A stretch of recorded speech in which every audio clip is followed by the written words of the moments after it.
I think my juices flow all the time. Absolutely, absolutely. You know as much as I know. Right now, we've been able to stuff the stuff. The curse is broken. NC State fans, finally. Finally. Hey, happy Thanksgiving. I mean, that's a triple play. The Wolfpack ain't for soft. It ain't for soft people.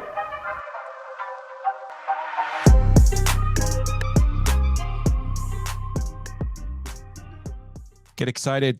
We have another edition of The Law of the Wolf.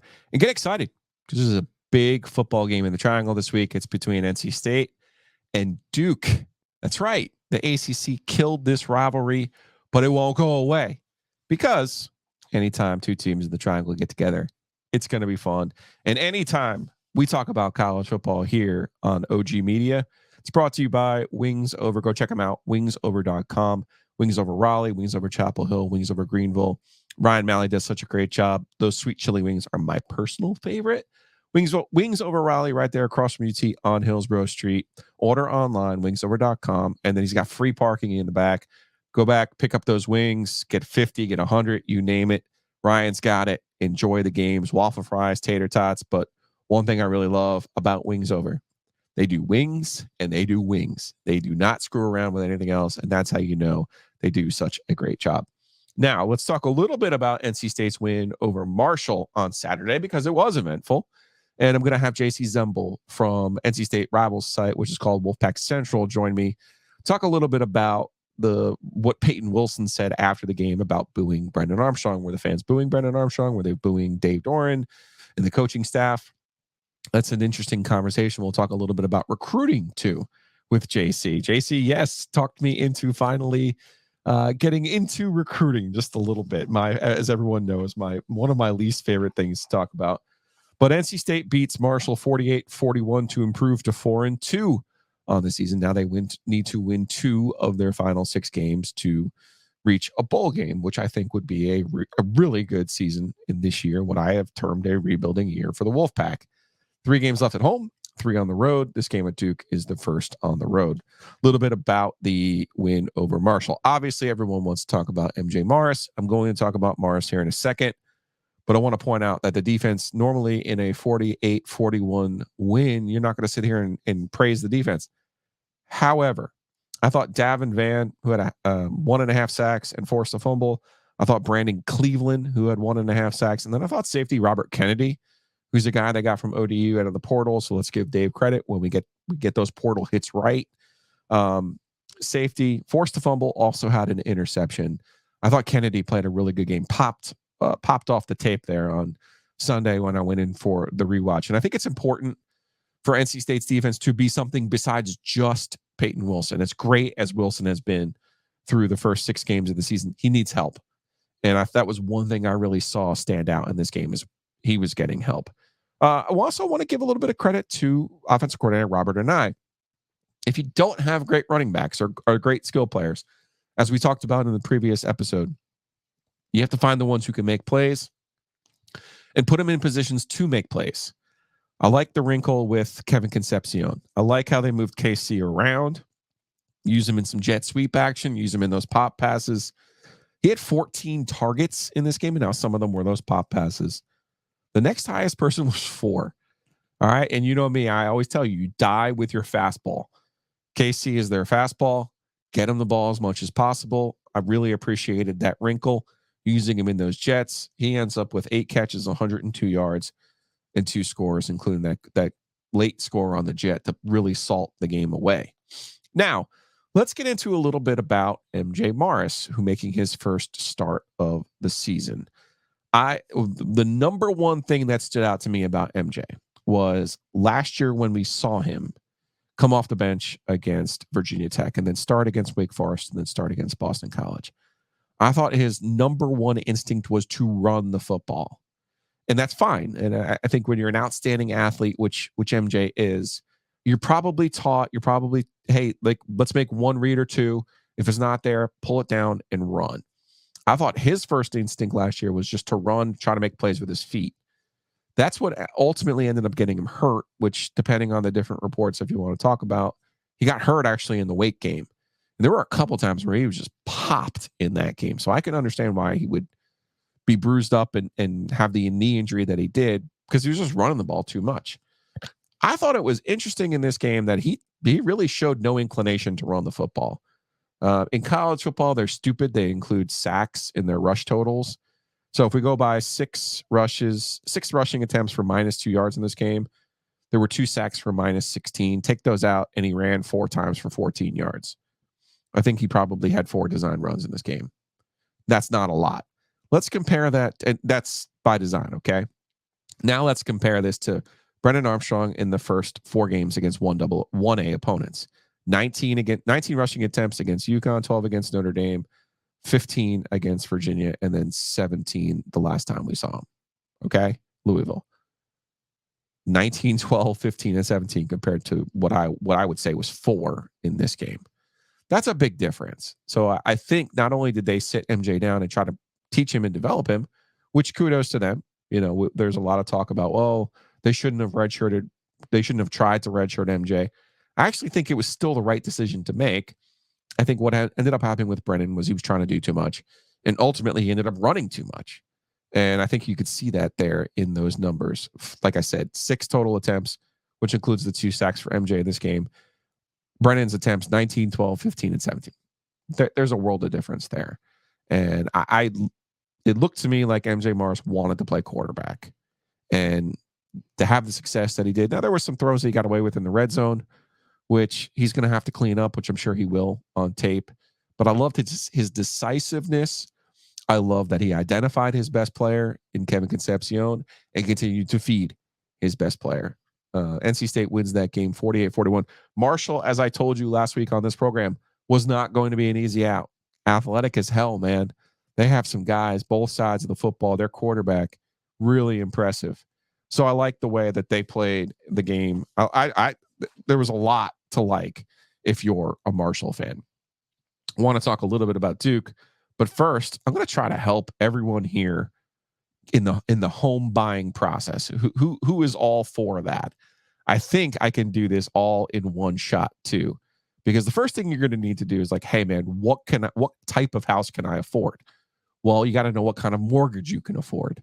So this is what you do. You call Josh Goodson, 252-361-1415. That's Josh Goodson, RTP Mortgage, 252-361-1415. Say, hey, Josh, I'm trying to get into this home buying business. I would like to know what kind of mortgage I can afford. What's going to be my price range here? Or maybe you already have a house. Maybe you have, and you know what's going on with the market right now. And you're thinking, man, I could really use a cash out refi right now. Well, call Josh. That's the best advice I can give you. That's what I do. My mortgage is through RTP Mortgage. That's where my loan is. And anytime I need help, and he'll be very honest with you. Hey, man, your current rate, we can't do anything about that right now in this market.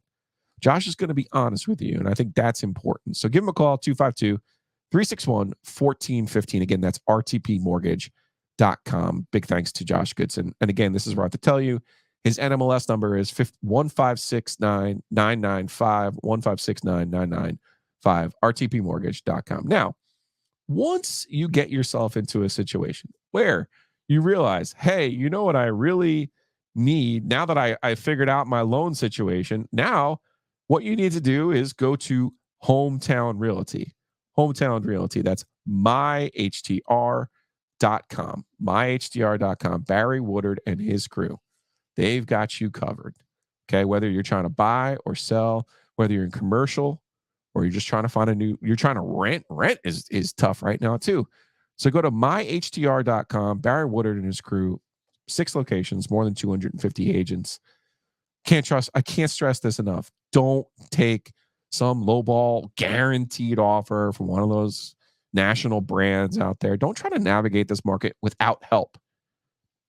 Barry Woodard, Hometown Realty. It's myhtr.com. And then you will need to close on that house. That's where Josh Whitaker, Joe Amer, Josh Whitaker, big State fan. Love that there's lawyers out there that are State fans. I know it's a little bit of a novelty to me. Also, I've had a minor traffic issue last week that Josh Whitaker is helping me out with. So whether you have something like that, you're trying to sell a business, whether you got any kind of family law issues, check them out. It's the world's greatest URL, wh.lawyer.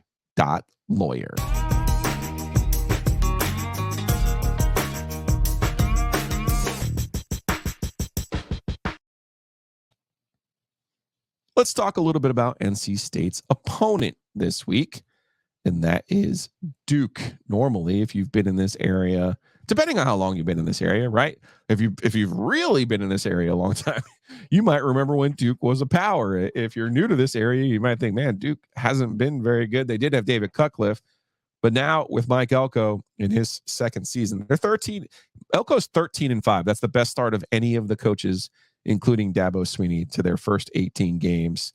And, you know, I can't say enough good things about the way that they've played this season. 4-1. They do have the toughest schedule in the ACC. They play Clemson, who they've already beaten. They also have Florida State, UNC, and Louisville coming up. I look at Duke, and when you think about a team that's well coached, one of the first things you think of is, well, they don't beat themselves. All right, so let's look at turnover margin for Duke. +3 on the season. That's 30th in the country. Not bad. They don't commit a lot of penalties. Oh, look at that. CFB stats. Duke is 10th in the country in fewest penalties this season.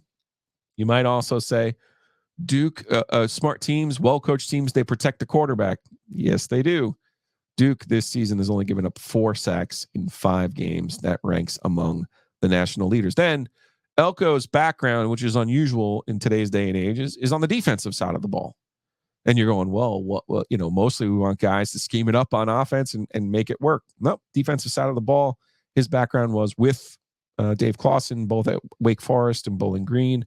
And then he left the nest there. He went to Notre Dame, went to Texas A&M, and has had success every step of the way. I would encourage you to check out on Ovius and Giglio, the OG podcast, our interview with Mike Elko. Great stuff this week from him. Appreciate him taking some time.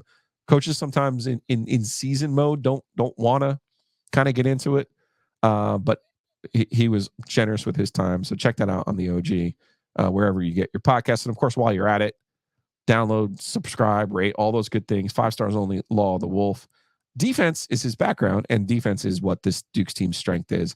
They're 18th in the country in total defense. They're 4th in the country in scoring defense. So you add all of that up, and you're talking about a team doesn't beat itself, takes care of the football. They have an outstanding quarterback, Riley Leonard. You might be saying, Joe, they don't, though, because he got hurt late in their loss to Notre Dame. We don't know what his status will be. High ankle sprain, the way that it looked, it did look worse in person than it sounds like it actually was, according to what Mike told us this week. I don't expect Riley Leonard to play in this football game. I also don't fundamentally think that will change things for the way that Duke will play in this game. I look at Leonard, and he's a really good runner. Take away those sacks, 43 rushes this year for 331 yards, 4 touchdowns. He averages 7 yards a carry. That's a lot for a quarterback when you take out those sack numbers. That's a lot. I think that element will have to be there for Duke against NC State's defense. NC State's defense, don't be fooled by the 41 points last week. I think that was a little bit of a mirage. You had a pick 6 for Marshall's defense and then an interception on State's opening possession in plus territory, which led to also 7 points for Marshall. So State's defense is the key here to me. State being able to run the ball is also going to be a key. And this is where Duke's really been outstanding this season. Now, Clemson was able to run the football, 213 yards. Notre Dame, to a lesser extent, 159 yards. I don't think State has that type of running game, at least not in Clemson or Notre Dame's class. Here's one that may or may not raise an eyebrow to you.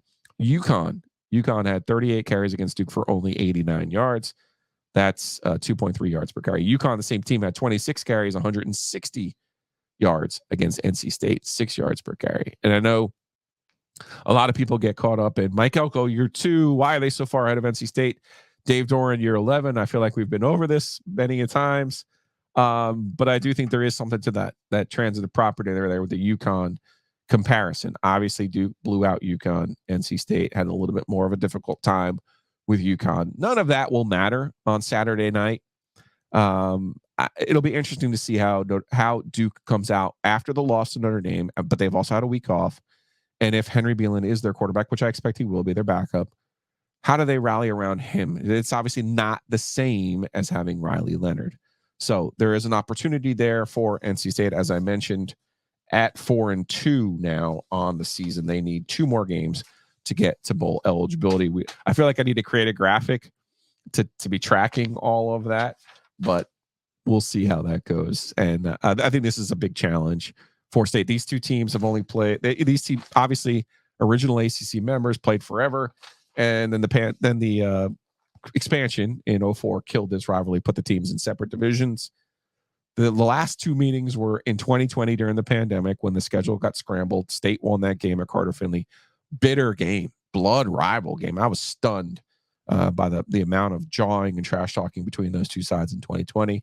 And then the last time they were in Durham was 2013, full 10 years ago, a game that Duke won as they were going on to win the Coastal Division. That team will actually be honored on Saturday night. So we'll see what that looks like. A rivalry renewed, if you will. I expect there to be a decent amount of Red and State fans in the crowd at Wallace Wade Stadium on Saturday night. Looking forward to the game.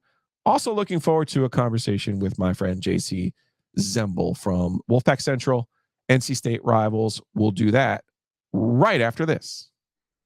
All right, joining me now on the Heister Automotive Group hotline for the first time, my friend Jacey Zembal, Wolfpack Central, NC State's rival site. JC, you've made it. Congratulations. I've arrived, just had post media scrum, got my breeze through drink, and I'm on the pod. What more could you want in life? You're the best. You're the best. Only thing left was if I could have gone to the butcher's market. It's one of your spots though now, isn't it? It is a go-to. All right. Well, I appreciate your friendship and your loyalty here to the OG Media Company for sure. And I was curious. I want to play the clip that you procured because there's no press conferences anymore. There's Zooms, and we can get into that another day here on the podcast. But I thought the clip that you played of Payton Wilson after Saturday's win was I let's just play it, and then you and I can talk a little bit about it, because I took the booing to be one thing, but maybe you can enlighten me here. So you know me with technology, so let's just see if I can do this without Joe Ovius's help. Well, I love Wolfpack Nation to death. Do not get me wrong. I love them to death. They're the best fans in the country, and I love MJ. He played some of the best ball from a quarterback that I've seen at this school today. But we got to stop booing Brennan. He is a hard nose. He is a great person.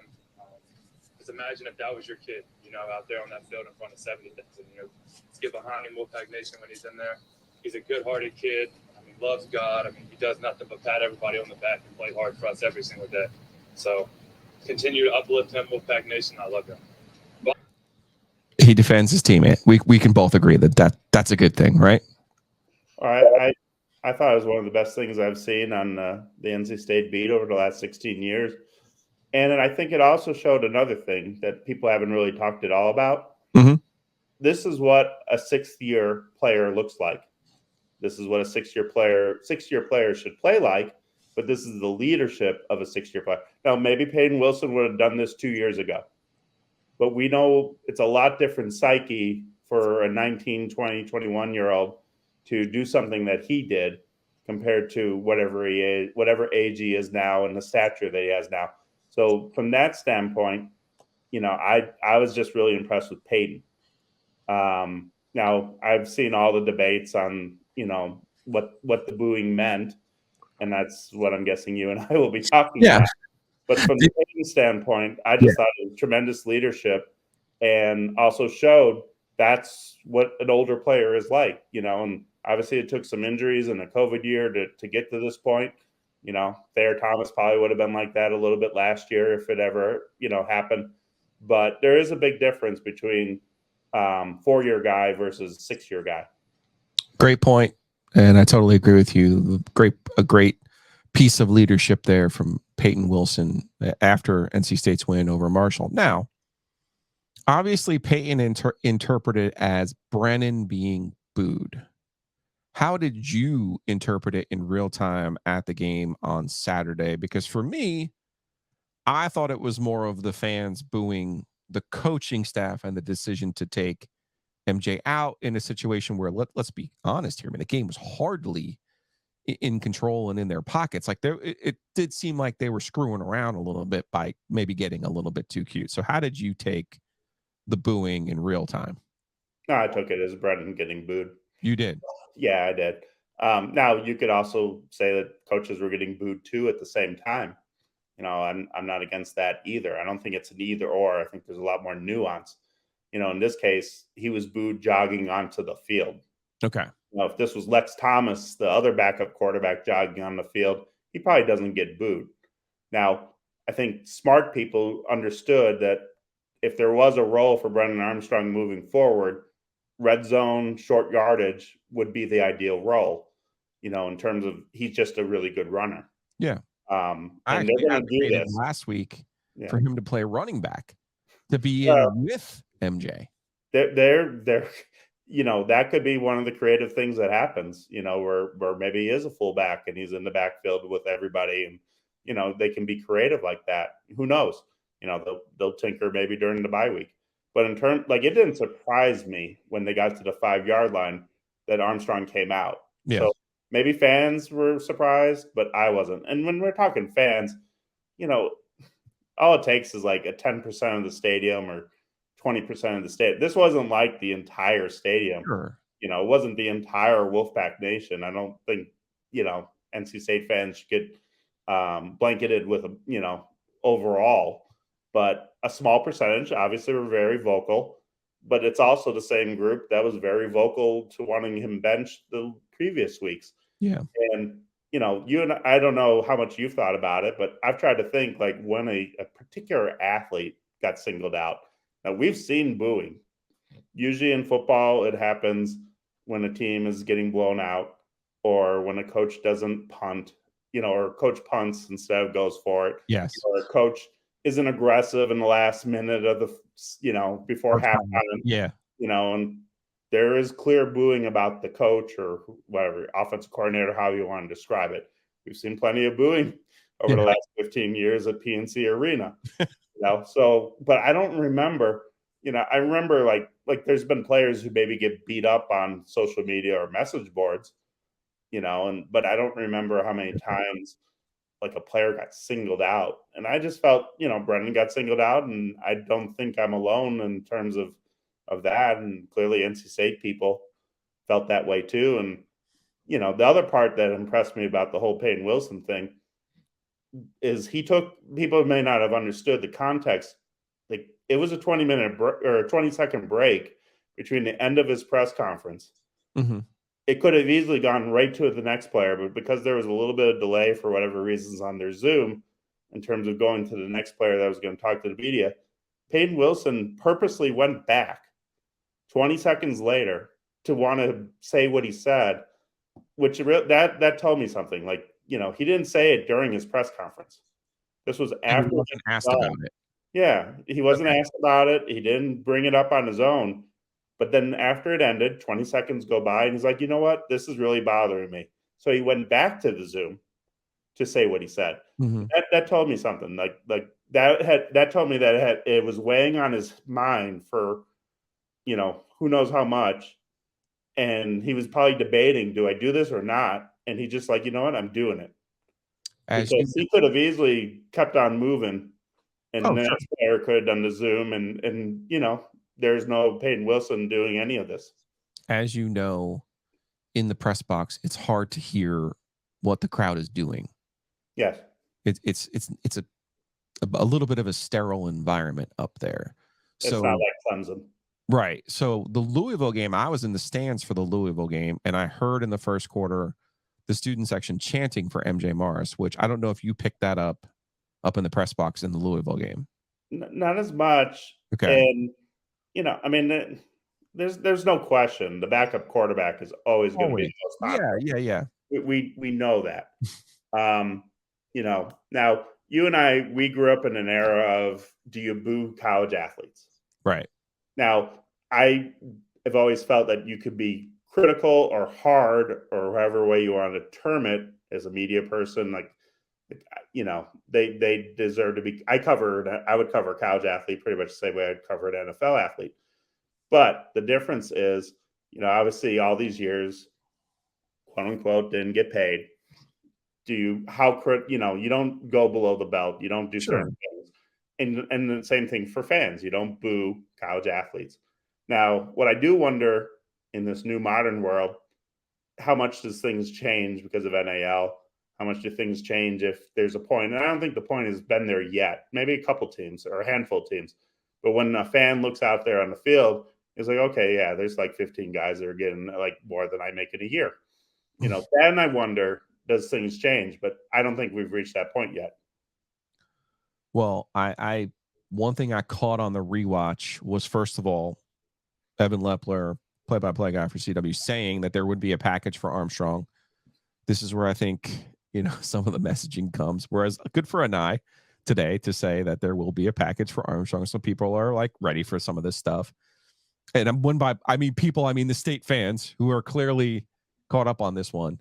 But the thing I caught on the rewatch was the fans cheering for Morris when he went back in the game.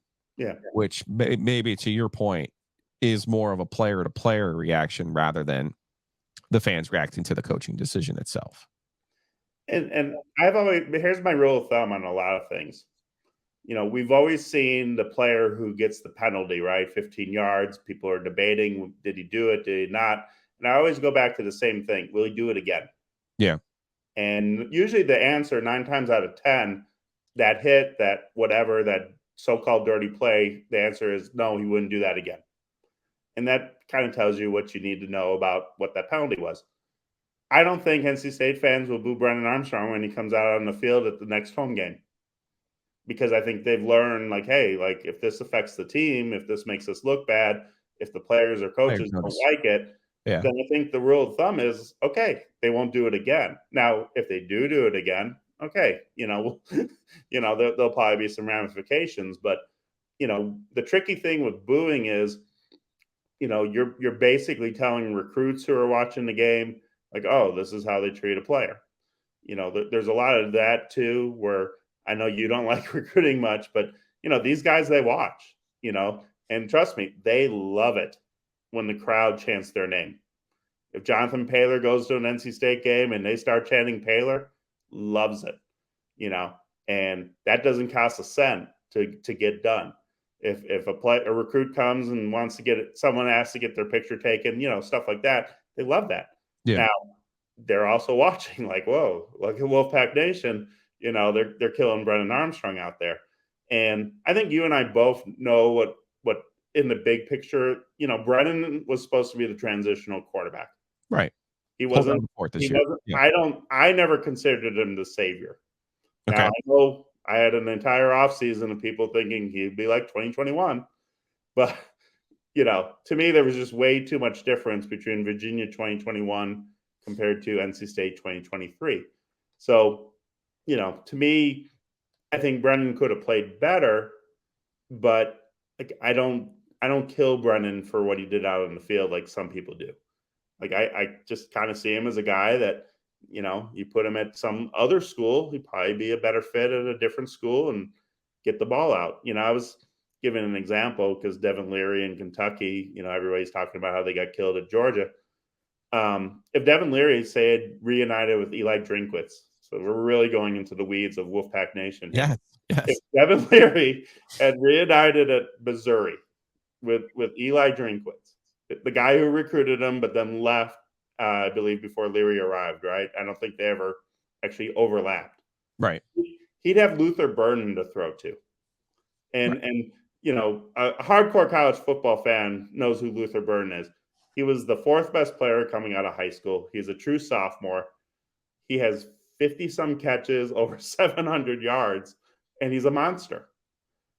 So, yeah, life would have been a lot different if Devin Leary had picked Missouri and had Luther Burden to throw. And then the other receiver, oh, by the way, transferred in from Oklahoma. Not bad. But now this week, Missouri plays Kentucky, and it'll be interesting to see what happens. But it just shows you it's a very fine line with the fit. when you're a transfer quarterback. And Brennan Armstrong obviously put a lot of faith in Robert and I, and it did not work out, And one thing I'd love to ask Brennan, if I ever get to talk to him ever again, because you never know with how the media world works these days. Right.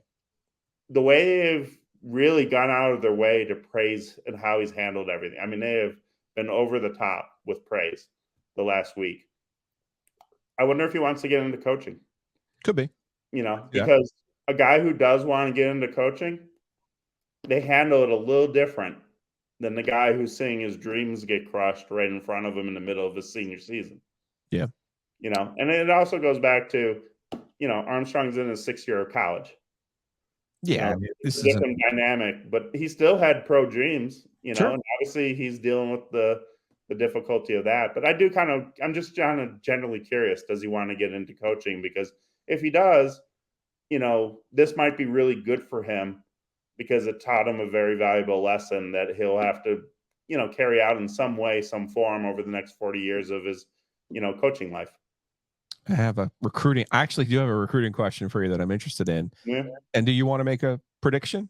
Does it involve Chris Sims or something? No. I want to take a break real quick, though. Do you want to make a prediction on the Duke State game?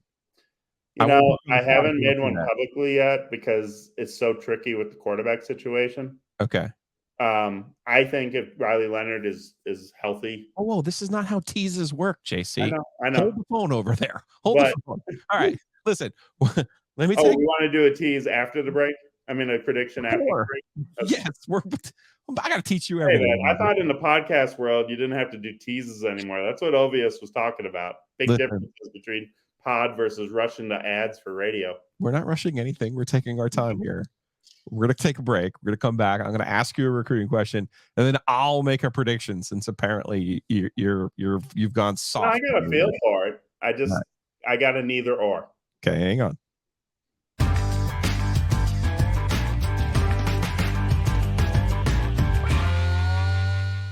If you want to be in the best swag, whether it's NC State or Duke, Campbell, you name it, East Carolina, you name it, they have it. Home Field Apparel. It's homefieldapparel.com. Here's the best news. Use that promo code right there. OG23. Use the promo code OG23. Get 15% off of your first order. Then you're going to get other offers in the mail. 20% off. You name it. You're going to get a great variety, a great quality, the softest hoodies you could ever see. Great creations. Check out the most recent one they released for NC State. Go to homefieldapparel.com. Use that promo code OG23. And yes, the game is in Durham this week, but we're going to be out at the Breeze Through on Wednesday doing the show live from there. Breeze Through has you covered wherever you go this football and hockey season and basketball season because they're right there in Raleigh, right across from the arena, Edwards Mill Road and Trinity. Come see us on Wednesday. Adam Stevenson and his crew, they do an unbelievable job. Coffee, snacks, ice, beer. The beer cave is where we'll be doing the show from. So go check them out. It's Breeze Through for all of your needs this season. And of course, this podcast would not be possible without Hayes, Lancaster Mosquito Authority, Pest Authority. Do me a favor. Go to bugsbite.com. Punch in your zip code. You're going to see all kinds of offers because Hayes believes in his work and there are no contracts. So you're going to be able to save a bunch of money on your 2024 treatments. Go to bugsbite.com and tell them the OG sent you.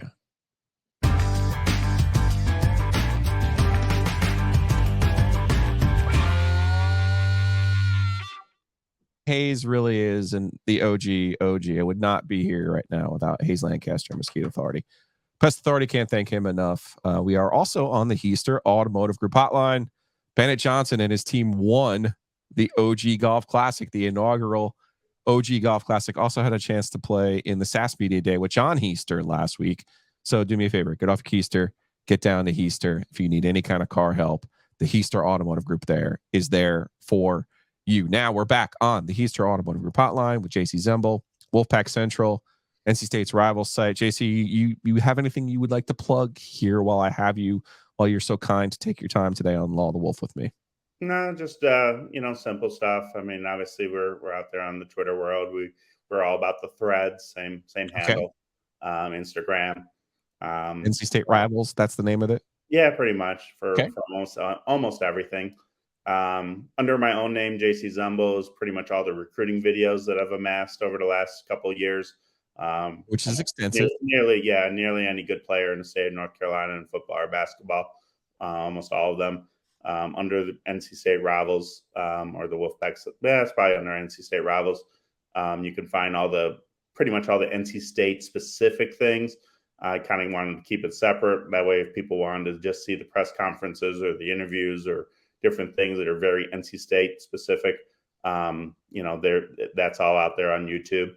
But none. I mean, in terms of prediction, I thought of Riley Leonard. Whoa!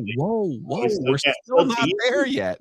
Man, it's the longest tease in the history of the world. No, I have a recruiting question for you. For the first time in the history of this podcast, I'm actually interested in a recruit.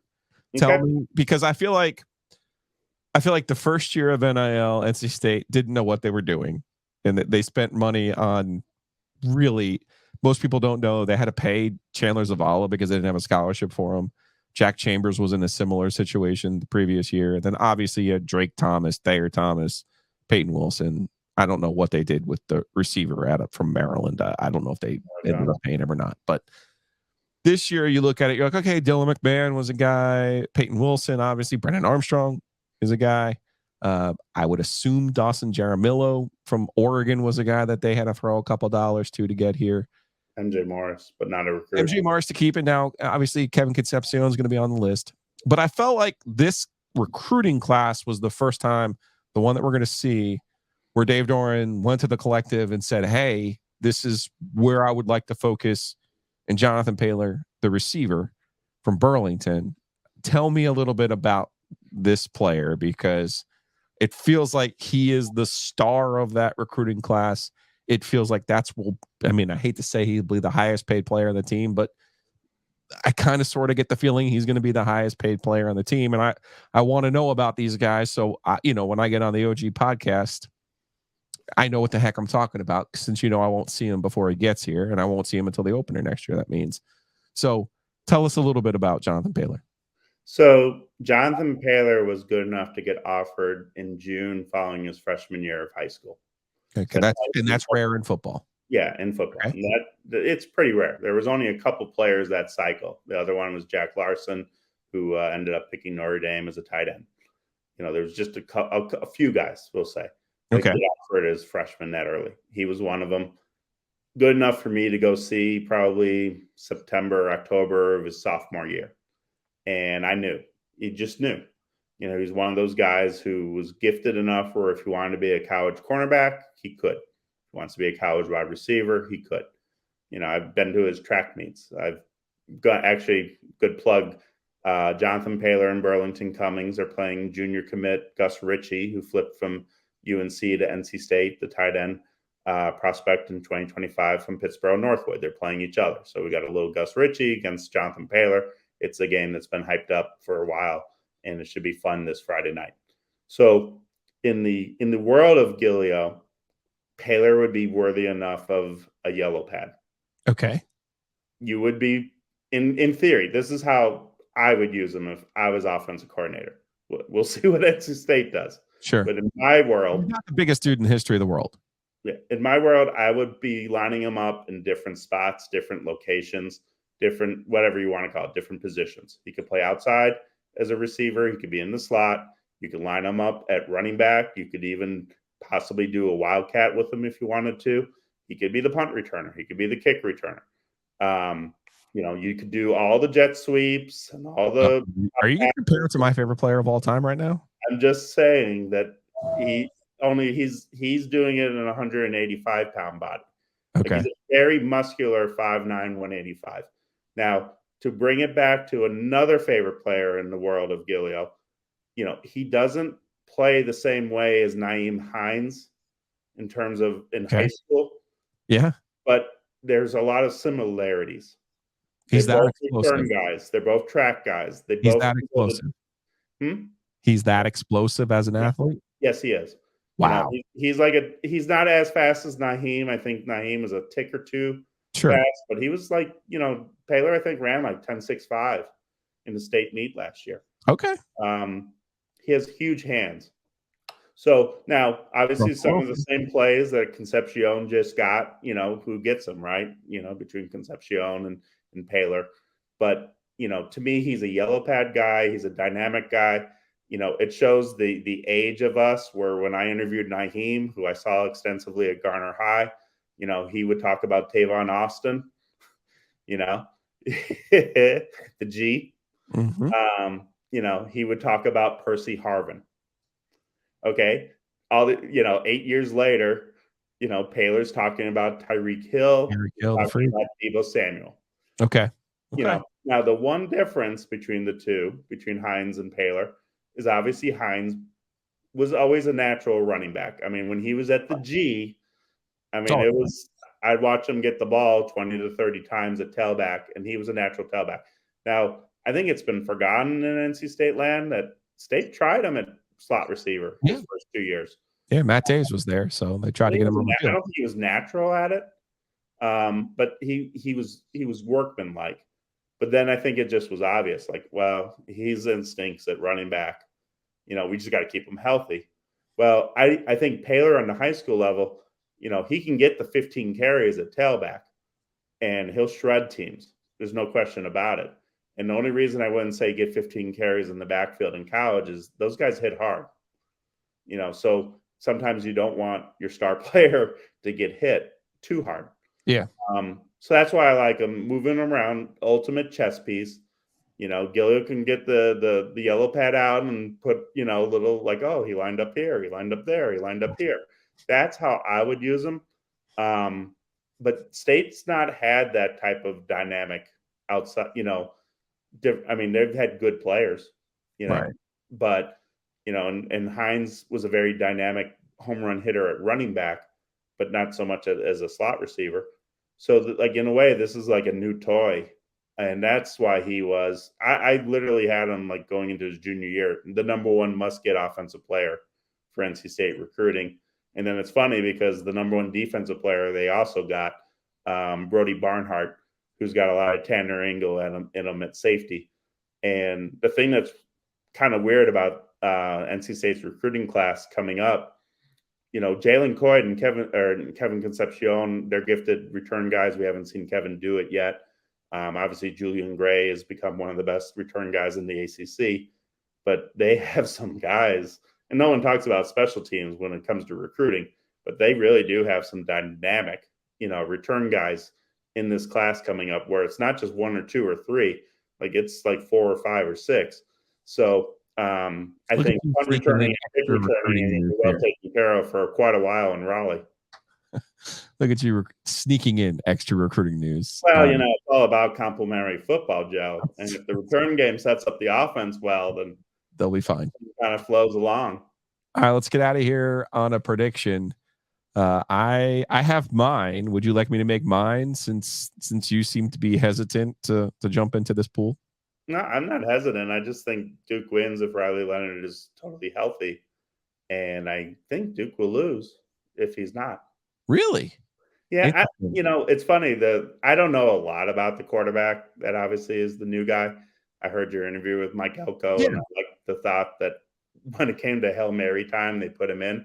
Mm-hmm. One thing that could be interesting for the NNO moving forward, the new Duke quarterback went to Cardinal Hayes in the Bronx. Yeah. The new future star for UNC basketball was at Cardinal Hayes in the Bronx for 3 years, Ian Jackson. Okay.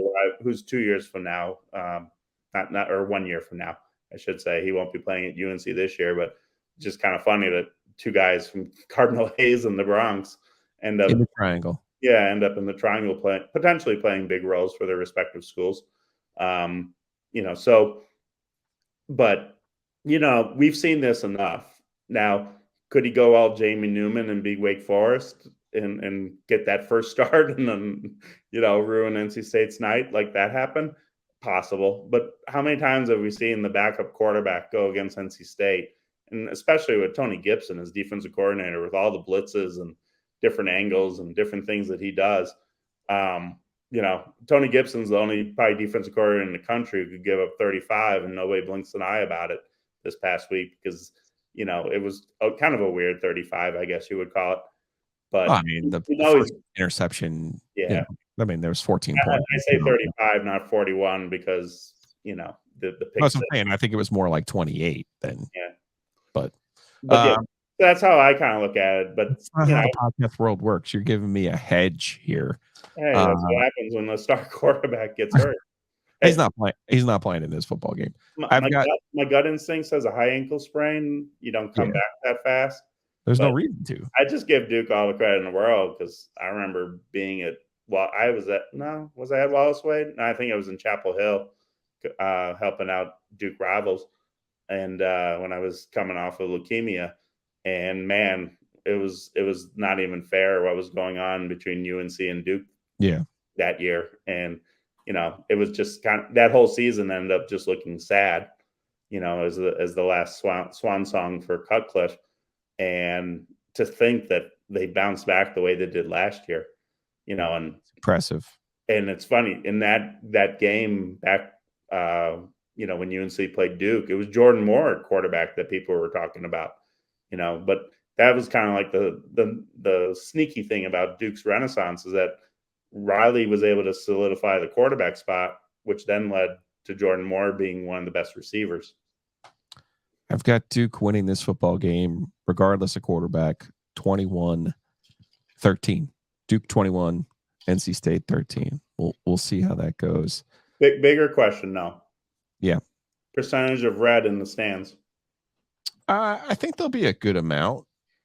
There always is. I think there'll be a good amount over there. 40%? So. Say it again.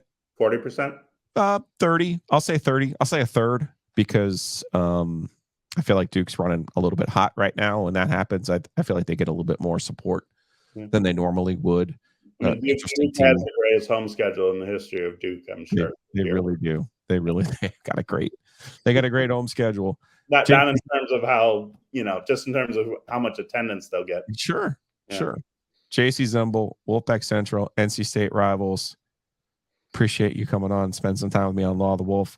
We'll do this again. Oh, of course. All right. Especially during basketball. I can't wait to get that recruiting knowledge from you. Well, as Kevin will tell you, it's all about the portal. So the basketball recruiting now might happen more in April and May these days. All right. Well, JC, check them out. Wolfpack Central, NC State rivals. JC, appreciate you.